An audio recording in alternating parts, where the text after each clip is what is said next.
നമ്മൾ കുറേ നാൾ കൂടിയിട്ട് ഒരു ട്രിപ്പ് പോവുകയാണ്. ഒരു വൺ ഡേ ട്രിപ്പാണ്. നമ്മൾ പോകുന്നത് വാഗമണിലേക്കാണ്. എറണാകുളത്ത് നിന്ന് 2 വഴിയുണ്ട് വാഗമണിലേക്ക് പോവാനായിട്ട്. ഏറ്റുമാനൂർ, ഈരാറ്റുപേട്ട വഴി നമുക്ക് വാഗമണിലേക്ക് പോവാം. അത് നോർമൽ റൂട്ടാണ്. പിന്നെ ഉള്ളത് പുള്ളിക്കാനം വഴി വാഗമണിലേക്ക് പോവാം. അത് ഭയങ്കര സീനിക് റൂട്ടാണെന്നാണ് കേട്ടിരിക്കുന്നത്. അപ്പോൾ നമ്മൾ ആദ്യമായിട്ടാണ് ആ ഒരു റൂട്ട് എക്സ്പ്ലോർ ചെയ്യാൻ പോകുന്നത്. അപ്പോൾ ഞാൻ Jasmine, welcome back to our channel. നമ്മൾ എപ്പോഴും വാഗമൺ പോകുന്നത് ഏറ്റുമാനൂർ, ഈരാറ്റുപേട്ട റൂട്ടാണ്. ആദ്യമായിട്ടാണ് ഈ ഒരു വഴിയിൽ നമ്മൾ വന്നിരിക്കുന്നത്. എറണാകുളം ടു തൊടുപുഴ നമ്മളങ്ങനെ വീഡിയോ ഒന്നും ഷൂട്ട് ചെയ്തില്ല. കാരണം പ്രത്യേകിച്ച് അങ്ങനെ കാണിക്കാനൊന്നും ഇല്ലാത്തതുകൊണ്ട് ഒന്നും ഷൂട്ട് ചെയ്തില്ല. തൊടുപുഴ വന്നിട്ട് നമ്മൾ ബ്രേക്ക്ഫാസ്റ്റ് കഴിച്ചിട്ട് നേരെ നമ്മൾ പുള്ളിക്കാനത്തേക്ക് പോവുകയാണ്. തൊടുപുഴയിൽ നിന്ന് 38 കിലോമീറ്റർ ആണ് പുള്ളിക്കാനത്തേക്ക് ദൂരം കാണിക്കുന്നത്. നമ്മൾ മൺസൂൺ ടൈമിലാണ് പോകുന്നത്. മൺസൂൺ ടൈമിൽ വാൽപ്പാറ, വാഗമണ്ണൊക്കെ പോകാൻ ഭയങ്കര അടിപൊളിയായിരിക്കും. നമ്മൾ പോകുന്ന വഴിക്കെല്ലാം ചെറുതും വലുതുമായിട്ടുള്ള ഒരുപാട് വെള്ളച്ചാട്ടങ്ങൾ കാണാം. പിന്നെ നല്ല പച്ച പണിഞ്ഞു കിടക്കുന്ന പ്രകൃതിയും കാണാം. നമ്മളങ്ങനെ നോക്കിക്കൊണ്ടിരിക്കുമ്പോഴാണ് ഒരു വലിയ വെള്ളച്ചാട്ടം വന്നത്. നമുക്കിനി വെള്ളച്ചാട്ടത്തിലേക്കൊന്ന് പോവാം. നമ്മൾ തൊടുപുഴയിൽ നിന്ന് വരുമ്പോൾ പുള്ളിക്കാനം എത്തുന്നതിന് കുറച്ച് മുമ്പായിട്ട് റൈറ്റ് സൈഡിലായിട്ടാണ് ഈ ഒരു വാട്ടർഫോൾ വരുന്നത്. നമ്മൾ ഇത്രയും വലിയൊരു വാട്ടർഫോൾ എന്തായാലും ഇവിടെ പ്രതീക്ഷിച്ചില്ല.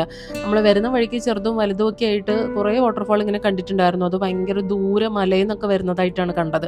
പക്ഷേ ഇതിപ്പോൾ നമ്മൾ വന്ന റോഡ് സൈഡിൽ തന്നെ ഇങ്ങനെ ഒരു വലിയ വാട്ടർഫോൾ ഉണ്ട്. അധികം തിരക്കൊന്നുമില്ല. നമ്മൾ വന്നിരിക്കുന്നത് ഒരു സാറ്റർഡേ ആണ്. ഭയങ്കര തിരക്കൊന്നും ഇല്ലാതെ ഭയങ്കര കാം ആൻഡ് ക്വയറ്റ് ആയിട്ടുള്ള ഒരു പ്ലേസിലാണ് വാട്ടർഫോൾ ഉള്ളത്. പക്ഷേ ഇത് ഡേഞ്ചർ വാട്ടർഫോൾ തന്നെയാണ്. ഇവിടെ എഴുതി വെച്ചിട്ടുണ്ട്, പുഴയിലേക്ക് ഇറങ്ങാൻ പാടില്ല, വെള്ളത്തിൽ കളിക്കാൻ പാടില്ല എന്നൊക്കെ എഴുതിയിട്ടുണ്ട്. അപ്പോൾ അതിൻ്റെ ഒരു റൂൾസ് ആൻഡ് റെഗുലേഷൻസ് ഒക്കെ പാലിച്ചിട്ട് വേണം നമ്മളിവിടെ നിൽക്കാൻ വേണ്ടിയിട്ട്. കുറച്ച് നേരം ഭയങ്കര കാമായിട്ട് നമുക്കിങ്ങനെ നോക്കി നിൽക്കാൻ പറ്റിയ നല്ലൊരു കിടിലൻ വെള്ളച്ചാട്ടം.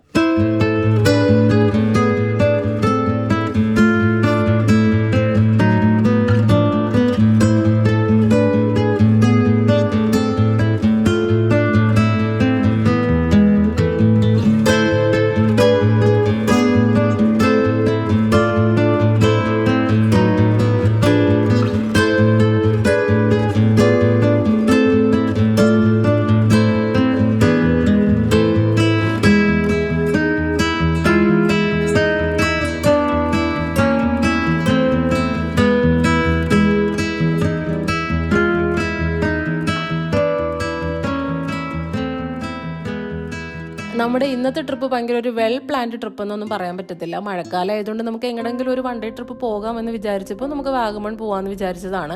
ഒരുപാട് സ്ഥലങ്ങളൊന്നും നമ്മുടെ ലിസ്റ്റിലില്ല. നമ്മൾ അധികം പോയിട്ടില്ലാത്ത, അതായത് റെഗുലറായിട്ട് ആൾക്കാർ വിസിറ്റ് ചെയ്യാത്ത കുറച്ച് സ്ഥലങ്ങളിൽ പോകണമെന്നാണ് വിചാരിക്കുന്നത്. നമ്മൾ 2-3 സ്ഥലം നോക്കി വെച്ചിട്ടുണ്ട്. അപ്പോൾ ആദ്യം പുള്ളിക്കാനം വഴി നേരെ പോകുന്നത് ഡൈമോക്ക് എന്ന് പറയുന്നൊരു വില്ലേജിലേക്കാണ്. അത് ഞാൻ ഈ അടുത്തായിട്ട് യൂട്യൂബിൽ കണ്ട ഒരു വില്ലേജാണ്. അധികം ആരും എക്സ്പ്ലോർ ചെയ്യാത്ത ചെറിയൊരു ഗ്രാമം. എങ്ങനെ പോകണം, ഏത് വഴിയാണെന്നൊന്നും അറിയത്തില്ല. നമുക്ക് വാഗമൺ ചെന്നിട്ട് വേണം പോകാനായിട്ട്. അപ്പോൾ ഞാൻ രാവിലെ വീട്ടിൽ നിന്ന് ഇറങ്ങിയപ്പോൾ അത്രയ്ക്ക് മഴയൊന്നും ഉണ്ടായിരുന്നില്ല. മഴക്കാർ ചെറുതായിട്ടുണ്ടെങ്കിലും മഴ പെയ്തിട്ടുണ്ടായിരുന്നില്ല. പക്ഷേ ഇവിടെ വന്നപ്പോഴേക്കും നല്ല മഴക്കാറുണ്ട്. നമ്മൾ പുള്ളിക്കാനത്തേക്ക് അടുക്കുമ്പോഴേക്കും ചാറ്റൽ മഴ പെയ്തു തുടങ്ങി. പുള്ളിക്കാനം ഏകദേശം എത്താറായപ്പോഴേക്കും നല്ല മഴയായി. നമുക്ക് വണ്ടി നിർത്തിയിടേണ്ട അവസ്ഥ വരെ വന്നു. കാരണം അത്രയ്ക്ക് വിസിബിലിറ്റി ഇല്ലാത്ത രീതിയിൽ തന്നെ കോടമഞ്ഞും മഴയും കയറിയിട്ടുണ്ടായിരുന്നു. അപ്പം നമ്മൾ കുറേ നേരം വെയിറ്റ് ചെയ്തു. രാവിലെ അങ്ങോട്ട് പോകുമ്പോൾ തന്നെ ഇത് നമുക്ക് ഷൂട്ട് ചെയ്തിട്ട് പോവാം, പിന്നെ നമുക്ക് വേറൊരു റൂട്ട് തിരിച്ച് വരാമെന്ന് വിചാരിച്ചിട്ടാണ് നമ്മൾ രാവിലെ ഈ റൂട്ട് പിടിച്ചത്. പക്ഷേ അബദ്ധമായി പോയിന്ന് ഇവിടെ വന്നപ്പോഴാണ് മനസ്സിലായത്. അപ്പോൾ ഇനി വരുന്നവർക്ക് ഇങ്ങനെ ഒരു അബദ്ധം പറ്റരുത്. രാവിലെ പോകുമ്പം ഏറ്റുമാനൂർ, ഈരാറ്റുപേട്ട റൂട്ട് പോയി നേരെ വാഗമൺ പോയിട്ട് അവിടുത്തെ കാഴ്ചകളൊക്കെ കണ്ട് വൈകുന്നേരം തിരിച്ചു പോകുമ്പോൾ പുള്ളിക്കാനം വഴി വരുന്നതായിരിക്കും നല്ലത്. അപ്പോഴും ഭയങ്കര കോടമഞ്ഞൊക്കെ ഉണ്ടാവും. മഴ ഉണ്ടായിട്ട് പറയണതല്ല, ശരിക്കും അങ്ങനെ ഒരു റൂട്ടാകുമ്പോൾ നമുക്കൊരു റൗണ്ട് ട്രിപ്പിൽ കംപ്ലീറ്റ് ചെയ്യാൻ പറ്റും. അങ്ങനെ നമ്മൾ വാഗമണിലെത്തി. നമ്മൾ നേരത്തെ പറഞ്ഞ പോലെ തന്നെ മെയിൻ ആയിട്ടുള്ള ടൂറിസ്റ്റ് സ്പോട്ടുകളൊന്നും തന്നെ നമ്മൾ കയറുന്നില്ല. നമ്മൾ ഒരുപാട് വട്ടം പോയിട്ടുണ്ട്. അതുകൊണ്ട് നമ്മൾ ഇപ്രാവശ്യത്തെ യാത്ര അത് ഇൻക്ലൂഡ് ചെയ്തിട്ടില്ല. നമ്മൾ നേരെ പോകുന്നത് ഡൈമോക്ക് എന്ന് പറയുന്നൊരു വില്ലേജിലേക്കാണ്. നമ്മൾ ഈ വഴി മാപ്പിട്ടാണ് പോകുന്നത്. പോകുന്ന വഴിക്ക് നമുക്ക് മൊട്ടക്കുന്നുകൾ കാണാം. അപ്പോൾ വാഗമണിൽ വരുമ്പോൾ മൊട്ടക്കുന്നുകൾ കാണണമെന്നുണ്ടെങ്കിൽ വാഗമൺ മെഡോസ് രാവിലെ 9 മണിക്ക് ഓപ്പൺ ചെയ്യും. അപ്പോൾ നമുക്ക് ടിക്കറ്റ് എടുത്തിട്ട് കാണാവുന്നതാണ്. അപ്പോൾ നമുക്ക് പോകുന്ന വഴിയിൽ മൊട്ടക്കുന്നുകൾ കാണാൻ പറ്റുന്നൊരു സ്ഥലത്ത് നമ്മൾ വണ്ടി നിർത്തി കുറച്ച് നേരം മൊട്ടക്കുന്നുകളൊക്കെ ഒന്ന് കണ്ടു.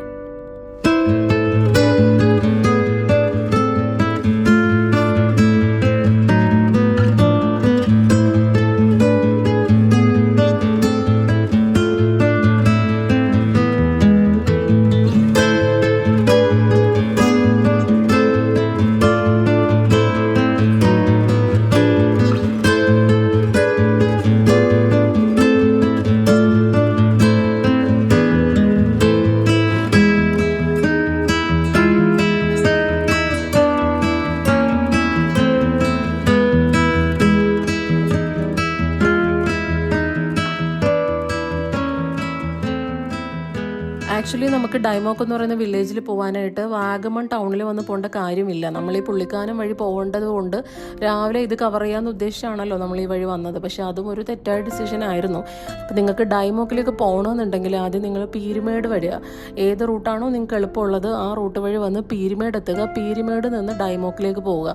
ഇവിടെ വന്നിട്ട് നമ്മൾ മാപ്പ് ഇട്ടതുകൊണ്ട് തന്നെ നമുക്ക് ഈ ഒരു റൂട്ട് മാത്രമേ കാണിച്ചുള്ളൂ. ഏകദേശം 1.5 മണിക്കൂർ ട്രാവൽ ചെയ്തിട്ടാണ് നമ്മൾ ഈ ഡൈമോക്ക് എന്ന് പറയുന്ന വില്ലേജിന് അടുത്തേക്ക് എത്തിയത്. അടുത്തെത്തിയപ്പോഴും കുറേ പ്രശ്നങ്ങളുണ്ടായി. വഴിയൊന്നും ഉണ്ടായിരുന്നില്ല. ഒരു സ്ഥലം എത്തിയപ്പോഴേക്കും വഴി തീർന്നു പോയി. അത് ഞാൻ ആക്ച്വലി ഷൂട്ട് ചെയ്തില്ല. അപ്പോൾ ഷൂട്ട് ചെയ്യാൻ വേണ്ടി ശരിക്കും അപ്പോൾ എനിക്ക് തോന്നിയില്ല. കാരണം ആകെ പെട്ടിരിക്കുന്ന അവസ്ഥയിൽ എങ്ങനെ ഷൂട്ട് ചെയ്യുമെന്ന് ഓർത്തിട്ട് ഞങ്ങൾ വഴി കണ്ടുപിടിക്കാൻ വേണ്ടി നടന്നു. വണ്ടി ഇറക്കിക്കൊണ്ട് പോകാനായിട്ടൊരു നമുക്കൊരു ബുദ്ധിമുട്ടുണ്ടായിരുന്നു. കാരണം വണ്ടീനെ ഇറങ്ങിപ്പോകുന്ന വഴിയാണോ ഇത് ചോദിക്കാൻ വേണ്ടി ആരെങ്കിലും കാണണ്ടേ. തോട്ടം തൊഴിലാളികൾ പോലും ഉണ്ടായിരുന്നില്ല. വെറും റിമോട്ടായിട്ടുള്ള വളരെ ഇടുങ്ങിയ വണ്ടി പോകൂല്ലെന്ന് നമുക്ക് ഡൗട്ടായിട്ടുള്ള ഒരു ഏരിയ ആയിരുന്നു. അപ്പോൾ നമ്മൾ വണ്ടി നിർത്തിയിട്ട് നമ്മൾ 4 പേരായിരുന്നു പോയിട്ടുണ്ടായിരുന്നത്. 4 പേരും കൂടി നടന്നു. ഏകദേശം ഒരു 1.5 കിലോമീറ്ററോളം നടന്ന് നമ്മൾ റോഡ് നോക്കി ഇതിനൊക്കെ വണ്ടി ഇറങ്ങി വരുമോ എന്നുള്ളത്. അങ്ങനെ നമ്മൾ അത്രയും നടന്ന് താഴേക്ക് ഇറങ്ങി വന്നപ്പോഴാണ് 2-3 പേരെ കണ്ടത്. അപ്പോൾ ഞങ്ങൾ അവരോട് ചോദിച്ചു, ഞങ്ങളിങ്ങനെ ഡൈമോക്കിലേക്ക് വന്നതാണ്, വഴി തെറ്റിപ്പോയി, ഇതിലേക്കൂടെ വണ്ടി ഇറങ്ങി വരുമോ നോക്കാൻ വേണ്ടി വന്നതാണെന്ന്. അപ്പോഴാണ് അവർ പറഞ്ഞത് ആ വഴി അല്ല വരേണ്ടത്. ആക്ച്വലി റോഡ് ബസ് വരുന്നതും അല്ലെങ്കിൽ ജീപ്പൊക്കെ വരുന്ന വഴി എന്ന് പറയുന്നത് ഈ ഒരു സ്ഥലം വരെ വരുള്ളൂ. അങ്ങോട്ടേക്ക് പോകില്ല. അങ്ങോട്ടേക്ക് നടന്നു പോകാനും പിന്നെ കഷ്ടിച്ച് വണ്ടി പോകും, അത്രേ ഉള്ളൂ. പക്ഷേ റോഡ് കംപ്ലീറ്റ് ഇടിഞ്ഞ് താണേക്കാണ്. അതിൽ കൂടെ എങ്ങനെയെങ്കിലും ഇറക്കിക്കൊണ്ട് വരാമെന്നുള്ള ഓപ്ഷനേ ഉള്ളൂ. അപ്പോൾ നിങ്ങൾ വന്ന വഴി റോങ് ആയി പോയി എന്നുള്ളതാണ് പറഞ്ഞത്. അതുകൊണ്ട് ഞാനത് എടുത്തില്ല വീഡിയോ. അതുകൊണ്ടാണ് എനിക്ക് കാണിക്കാൻ പറ്റാഞ്ഞത്. ഇത്രയും ഡീറ്റെയിൽ ആയിട്ട് പറഞ്ഞത് നിങ്ങളും കൂടെ പോയി പെടരുത് എന്ന് ഓർത്തിട്ടാണ്. അപ്പോൾ നിങ്ങൾ എവിടെ നിന്നാണോ വരുന്നത് അവിടെ നിന്ന് പീരുമേടിലേക്ക് വരിക. പീരുമേട് നിന്ന് ഡയറക്റ്റ് നമുക്ക് ഡൈമോക്കിലേക്ക് പോകാൻ പറ്റും. ചെറിയ റോഡാണെങ്കിലും ഭയങ്കര നല്ല റോഡാണ്, കണ്ടീഷൻഡ് ആയിട്ടുള്ള റോഡാണ്. നമ്മൾ വന്ന വഴിക്കിൻ്റെ ഇടയ്ക്ക് അട്ടകടിയും കിട്ടി. അപ്പോൾ മൊത്തത്തിൽ ട്രാജഡി ആയിരുന്നു. അതുകൊണ്ടാണ് വീഡിയോ എടുക്കാഞ്ഞത്. അപ്പോൾ നമ്മളങ്ങനെ ഡൈമോക്കിലേക്ക് എത്തി. ഇതാണ് ഡൈമോക്ക് എന്ന് പറയുന്ന ചെറിയ വില്ലേജ്. നമ്മൾ കഷ്ടപ്പെട്ട വഴിയൊക്കെ കണ്ടുപിടിച്ച് ഇവിടെ എത്തിയപ്പോഴേക്കും ഒരു പ്രൈവറ്റ് ബസ് വരുന്നുണ്ട്. ഒരു കുട്ടി ബസ്സാണ്. പക്ഷേ എന്നിരുന്നാൽ പോലും വളരെ സ്മൂത്തായിട്ട് വളവുകളൊന്നും വളച്ച് പോകാൻ പറ്റത്തില്ല. അന്ന് വന്ന് റിവേഴ്സ് എടുത്തിട്ടൊക്കെ വേണം ബസ്സിന് പോകാൻ വേണ്ടിയിട്ട്. അപ്പോൾ അത്രയധികം ഇടുങ്ങിയ റോഡാണ്. അപ്പോൾ വരുന്നവർ അതൊന്ന് സൂക്ഷിക്കുക. നാരോ റോഡ് ആയതുകൊണ്ട് തന്നെ സൈഡ് കൊടുക്കാനൊക്കെ പാടായിരിക്കും. അപ്പോൾ ഒരു വണ്ടി വരുമ്പം അതിൻ്റേതായ ബുദ്ധിമുട്ടുണ്ടാവും. എന്നാലും വന്നാലും നഷ്ടമില്ലാത്ത ഒരു ബ്യൂട്ടിഫുൾ ആയിട്ടുള്ളൊരു സ്ഥലമാണ്. നമുക്ക് ഡൈമോക്ക് ഒന്ന് കാണാം.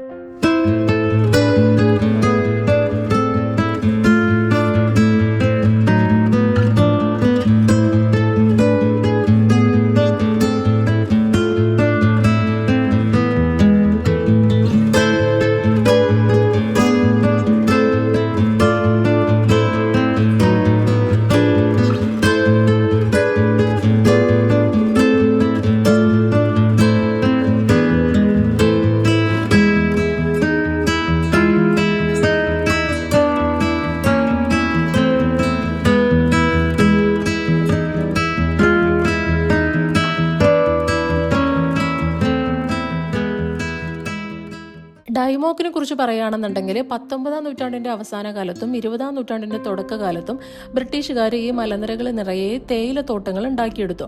ഇംഗ്ലണ്ടിൽ നിന്ന് വന്ന ജാക്ക് ഡീൻ ട്രോമൻ എന്ന് പറയുന്ന വ്യക്തി അദ്ദേഹത്തിൻ്റെ ജന്മനാടായ ഡൈമോക്ക് എന്ന് പറയുന്ന വില്ലേജിൻ്റെ പേര് ഈ ഒരു വില്ലേജിന് ഇടുകയായിരുന്നു. അങ്ങനെ കുറേ നാളുകൾക്ക് ശേഷം ആൾക്കാർ ഡൈമോക്ക് എന്ന പേര് വിളിച്ച് ഡൈമുക്കായി മാറിയതാണ്. അങ്ങനെയാണ് നമ്മൾ ബസ്സിൽ ഇപ്പോൾ കണ്ട ഡൈമുക്ക് എന്ന പേര് വന്നത്. ആക്ച്വലി നമ്മളിങ്ങനെ ഒരു സ്ഥലത്തേക്ക് വരുമ്പോൾ നമ്മൾ മൂന്നാർക്ക് പോകുന്ന പോലെ ഓരോരോ ചെറിയ ഡെസ്റ്റിനേഷൻ ഉണ്ടെന്ന് വിചാരിച്ച് വരരുത്. അങ്ങനെയുള്ള ഓരോ ഡെസ്റ്റിനേഷൻസ് ഇവിടെ ഇല്ല. വളരെ ചെറിയൊരു വില്ലേജാണ് ഡൈമോക്ക് എന്ന് പറയുന്നത്. ഒരു പോസ്റ്റ് ഓഫീസ്, 1-2 ചായക്കടകൾ, കുറച്ച് വീടുകൾ, ഇത്ര മാത്രമേ ഉള്ളൂ. പിന്നെ തേയിലത്തോട്ടത്തിൽ പണിയെടുക്കാൻ വരുന്ന ആൾക്കാരുടെ ലയങ്ങളും. അല്ലാതെ അതിൽ കൂടുതലായിട്ട് പ്രത്യേകിച്ച് ഒന്നും തന്നെ ഇവിടെ ഇല്ല. ഭയങ്കര കാം ആൻഡ് ക്വയറ്റ് ആയിട്ട് നമുക്ക് കുറച്ച് നേരം വണ്ടി ഓടിക്കാൻ പറ്റുകയും എവിടെയെങ്കിലും കുറച്ച് നേരം നിന്ന് കുറച്ച് നേരം സംസാരിക്കാനൊക്കെ പറ്റുന്ന ഒരു സ്ഥലമാണ്. നമുക്കിതിലേക്കൂടെ ഇങ്ങനെ വണ്ടി ഓടിച്ച് ഇങ്ങനെ പോകാമെന്നുള്ളതാണ് ഇവിടുത്തെ ഹൈലൈറ്റ്. ചെറിയ റോഡുകളാണ്, ഭയങ്കര ക്രൗഡും കാര്യങ്ങളൊന്നുമില്ല. വാഗമൺ പോലൊരു സ്ഥലം അടുത്ത് കിടന്നിട്ട് പോലും അത്രയധികം ക്രൗഡുകൾ ഇവിടേക്ക് എത്തിപ്പെട്ടിട്ടുമില്ല. അതുകൊണ്ട് തന്നെ നമുക്ക് ഭയങ്കര കാമായിട്ട് എൻജോയ് ചെയ്യാൻ പറ്റുന്ന ഒരു ചെറിയ സ്പോട്ട്. ഡൈമോക്കിൽ നിന്ന് നമ്മൾ നേരെ പോകുന്നത് മലയാള സിനിമ ചാർലിയുടെ പ്രധാന ഷൂട്ടിംഗ് ലൊക്കേഷനായ ലാൻഡ്രം എസ്റ്റേറ്റിലേക്കാണ്. ഇതിന് തെപ്പക്കുളം എന്നാണ് പ്രധാനമായിട്ട് അറിയപ്പെടുന്നത്. ഇത് നമുക്ക് ഗൂഗിൾ മാപ്പിൽ സ്ഥലം കൊടുക്കുകയാണെന്നുണ്ടെങ്കിൽ കറക്റ്റായിട്ട് നമുക്ക് ഇവിടെ എത്തിപ്പെടാൻ പറ്റും. ഇതൊരു പ്രൈവറ്റ് എസ്റ്റേറ്റ് ആണ്. അതുകൊണ്ട് നമുക്ക് വണ്ടിയൊന്നും അകത്തേക്ക് കയറ്റാൻ അവർ സമ്മതിക്കില്ല. ചിലപ്പോഴൊക്കെ വണ്ടി കയറി പോകുന്നുണ്ടായിരുന്നു. പക്ഷേ ഇപ്പോൾ അവർ കംപ്ലീറ്റ് ആയിട്ട് വണ്ടി പുറത്തിടണമെന്നാണ് പറയുന്നത്. അപ്പോൾ നമുക്ക് വണ്ടി ഇട്ടിട്ട് കുറച്ച് ദൂരം എങ്ങനെ നടന്നു പോകാം. ഭയങ്കര അടിപൊളി സ്ഥലമാണ്. ഒരു 3-4 വർഷങ്ങൾക്ക് മുമ്പ് ഞാനിവിടെ 1-2 വട്ടം വന്നിട്ടുണ്ട്. അപ്പോഴൊക്കെ ഭയങ്കര വൈബുള്ള കാലാവസ്ഥയായിരുന്നു. ഭയങ്കര ചെറിയ ചാറ്റൽ മഴയും മഞ്ഞും ഒക്കെ ആയിട്ട് ഭയങ്കര അടിപൊളിയായിരുന്നു കാണാനായിട്ട്. സിനിമ ഇറങ്ങിയതിന് ശേഷവും കുറേ നാളത്തേക്ക് ഇവിടെ ടൂറിസ്റ്റുകളൊന്നും തന്നെ വന്നിട്ടുണ്ടായിരുന്നില്ല. ഈ ഒരു അടുത്ത സമയത്തായിട്ടാണ് വാഗമൺ വരുന്നവരെല്ലാവരും തന്നെ ഇങ്ങോട്ടും കൂടെ വരാൻ തുടങ്ങിയത്. നമ്മളിപ്പോൾ വന്നപ്പോൾ അത്യാവശ്യം ആൾക്കാരൊക്കെ ഉണ്ട്, എന്നിരുന്നാലും ഭയങ്കര ഓവർ ക്രൗഡഡ് ആയിട്ടുള്ളൊരു ഏരിയ ഒന്നുമല്ല. ഇവിടെ ഇങ്ങനെ വന്നിരിക്കാൻ ഭയങ്കര രസമാണ്. കുറേ നേരം ഇവിടെ ഇങ്ങനെ നമുക്ക് സ്പെൻഡ് ചെയ്യാൻ പറ്റും.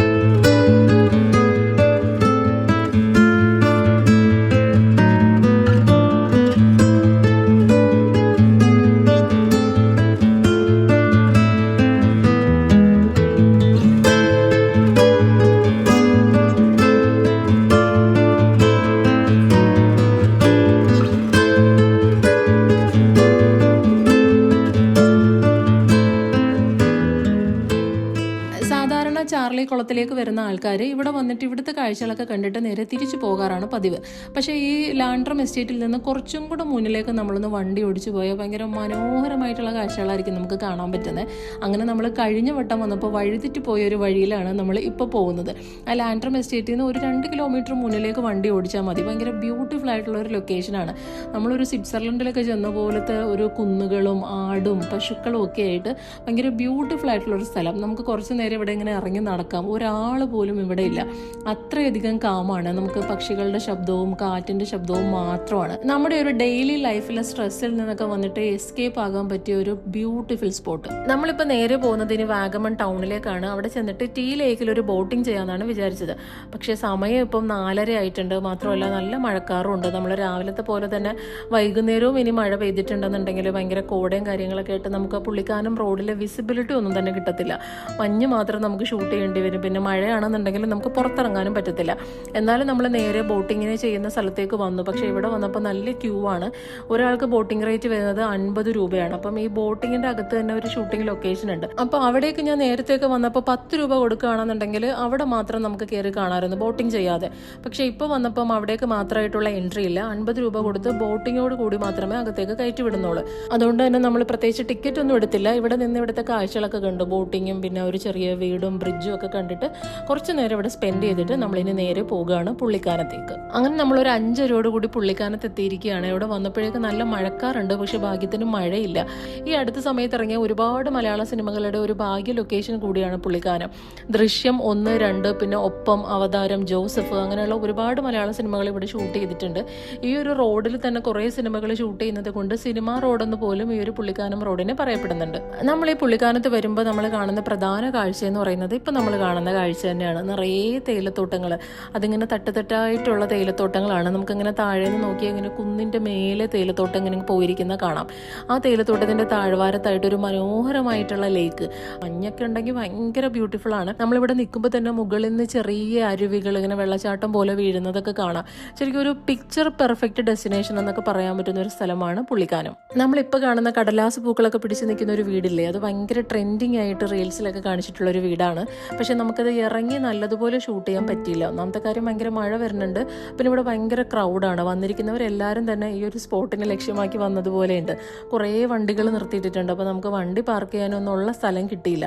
അപ്പോൾ നമ്മൾ തൽക്കാലം ഈ ഒരു വീട് ഇറങ്ങി ഷൂട്ട് ചെയ്തില്ല. നമ്മൾ വണ്ടിയിൽ ഇരുന്നുകൊണ്ട് തന്നെ ഒരു പാസിംഗ് ഷോട്ട് എടുത്തുവെന്നേ ഉള്ളൂ. കുറച്ച് കാഴ്ചകൾ നമുക്ക് അടുത്ത വട്ടത്തേക്ക് മാറ്റി വെക്കാമല്ലേ, എങ്കിലല്ലേ നമുക്ക് ഇനിയൊരു ട്രിപ്പ് ഇങ്ങോട്ട് വരാനൊരു എക്സൈറ്റ്മെന്റ് ഉണ്ടാവുള്ളൂ. നമ്മൾ അവിടെ നിന്ന് കുറച്ചും കൂടെ മുന്നിലേക്ക് വന്നപ്പം രാവിലെ നമ്മൾ മിസ് ചെയ്ത സംഭവം നമുക്കിവിടെ കിട്ടിയിരിക്കുകയാണ്. നല്ല മഞ്ഞുള്ള കാലാവസ്ഥ, നല്ല തണുപ്പുണ്ട്, നല്ല മഞ്ഞുണ്ട്. ഒരുപാട് ആൾക്കാർ റോഡ് സൈഡിൽ ഇറങ്ങി നിന്നിട്ട് മഞ്ഞ് ആസ്വദിക്കുകയാണ്. ശരിക്കും ഈ വാഗമൺ റൂട്ടിൽ വരുമ്പോൾ പുള്ളിക്കാനം റൂട്ട് തന്നെ വരണം, എങ്കിൽ നമുക്ക് ഇത്രയും നല്ലൊരു റോഡിലൂടെ നമുക്ക് മഞ്ഞ് ആസ്വദിച്ച് പോകാൻ പറ്റും. രാവിലെ മഴ പെയ്തപ്പോൾ എൻ്റെ കംപ്ലീറ്റ് ഗ്യാസ് പോയതാണ്. ഇങ്ങനൊരു സംഭവം എനിക്ക് കിട്ടിയില്ലെങ്കിലോ എന്ന് വിചാരിച്ചു. പക്ഷേ വൈകുന്നേരം വന്നപ്പോൾ നല്ല കിടിലനായിട്ടുള്ള കാഴ്ചകളാണ് നമുക്ക് കിട്ടുന്നത്. സാധാരണ നമുക്ക് കേരളത്തിൽ എസ്പെഷ്യലി സൗത്ത് ഇന്ത്യ പോലത്തുള്ള സ്ഥലത്ത് കുറേ റോഡുകൾ, നമുക്ക് റോഡ് ട്രിപ്പ് പോകാൻ പറ്റിയ റോഡുകളുണ്ട്. ഇപ്പോൾ മലക്കപ്പാറ, ആതിരപ്പള്ളി ആ റൂട്ട്, പിന്നെ പൊള്ളാച്ചി റൂട്ട്, അങ്ങനെയുള്ള കുറേ സംഭവങ്ങളുണ്ട്. അതുപോലൊരു റൂട്ടാണ് ഈ കാഞ്ഞാർ ടു പുള്ളിക്കാനം റൂട്ട്. ഏകദേശം ഒരു 17 കിലോമീറ്ററാണ് ഈ ഒരു റോഡുള്ളത്. ഇരുവശത്തും ബ്യൂട്ടിഫുൾ ആയിട്ടുള്ള കാഴ്ചകളാണ്. ഓരോ വളവിലും ഓരോ കാഴ്ചകൾ സമ്മാനിക്കുന്നു എന്നാണ് പറയുന്നത്. അത്രയധികം കാഴ്ചകൾ നമുക്കിവിടെ കാണാനുണ്ട്. നമുക്ക് ഈ പോകുമ്പോഴും കാണാൻ പറ്റും. കുറേ ആൾക്കാർ വണ്ടിയൊക്കെ നിർത്തിയിട്ട് റിലാക്സ് ചെയ്യാണ്. നമ്മൾ ഒരു വീക്ക് ഫുള്ളായിട്ടൊക്കെ വർക്ക് ചെയ്തിട്ട് നമുക്കൊരു വീക്കെൻഡ് ഒരു ഗേറ്റ് വേ അല്ലെങ്കിൽ വീക്കെൻഡ് ഡെസ്റ്റിനേഷനായിട്ട് നമുക്ക് പെട്ടെന്ന് വരാൻ പറ്റുന്ന ഒരു സ്ഥലമല്ലേ പോലെ വാഗമൺ. അപ്പോൾ ഈ ഒരു റൂട്ട് വരികയാണെന്നുണ്ടെങ്കിൽ കുറേ കൂടി നമുക്ക് ആസ്വദിക്കാൻ പറ്റും. അത്രയ്ക്ക് കിടിലൻ റൂട്ടാണ്. ഇത്ര ദൂരം നമ്മൾ സിനിമാ റോഡിലൂടെ വന്നിട്ട് സിനിമയിലൂടെ സ്റ്റാറായ ഒരു ചായക്കടയിൽ നിന്ന് ചായ കുടിക്കാതെ പോയാൽ എങ്ങനെയാണ്? ഈ ഒരു ചായക്കട ഒരുപാട് സിനിമകളിൽ കാണിച്ചിട്ടുണ്ട്. ഒരു ഫേമസ് ഷൂട്ടിംഗ് ലൊക്കേഷനാണിത്. ഈ റോഡിലൂടെ പോകുന്ന എല്ലാവരും തന്നെ ഇവിടെ വന്ന് ചായ കുടിച്ചിട്ടാണ് പോകുന്നത്. അപ്പോൾ നമ്മൾ ഇവിടുന്ന് ചായ കുടിക്കാൻ വേണ്ടിയിട്ട് ഇറങ്ങി. ഭയങ്കര ബ്യൂട്ടിഫുൾ ആയിട്ടൊരു സ്ഥലത്താണ്. ചായക്കടയുടെ ബാക്കിലായിട്ട് ഒരു പ്ലാറ്റ്ഫോമൊക്കെ കെട്ടിയിട്ടിട്ടുണ്ട്. അപ്പോൾ നമുക്കിതിൻ്റെ ബാക്ക്ഗ്രൗണ്ടിലുള്ള കാഴ്ചകളൊക്കെ ഭയങ്കര ബ്യൂട്ടിഫുൾ ആയിട്ട് കാണാം. അപ്പോൾ ചായയും മേടിച്ച് എല്ലാവരും ഈ പ്ലാറ്റ്ഫോമിൽ വന്നിരുന്ന് കാഴ്ചകളൊക്കെ കണ്ട് മഞ്ഞൊക്കെ ആസ്വദിച്ചിട്ടാണ് ചായ കുടിക്കുന്നത്. അപ്പോൾ നമ്മുടെ ഇന്നത്തെ യാത്ര ഈ ഒരു ചായയോട് കൂടി അവസാനിപ്പിക്കാം അല്ലേ? ഇന്നത്തെ വീഡിയോ എല്ലാവർക്കും ഇഷ്ടപ്പെട്ടു എന്ന് വിചാരിക്കുന്നു. വീഡിയോ ഇഷ്ടമായി എന്നുണ്ടെങ്കിൽ നമ്മുടെ വീഡിയോയ്ക്ക് ഒരു ലൈക്ക് തരണം. നിങ്ങളുടെ അഭിപ്രായങ്ങൾ താഴെ കമൻറ്റ് ചെയ്യണം. ഇതുവരെയും ഈ ചാനൽ സബ്സ്ക്രൈബ് ചെയ്യാതെയാണ് കാണുന്നുണ്ടെങ്കിൽ ചാനൽ ഒന്ന് സബ്സ്ക്രൈബ് ചെയ്തേക്കണം. അപ്പോൾ നമുക്ക് അടുത്തൊരു യാത്രയിൽ അടുത്തൊരു വീഡിയോയുമായിട്ട് കാണാം. ബൈ.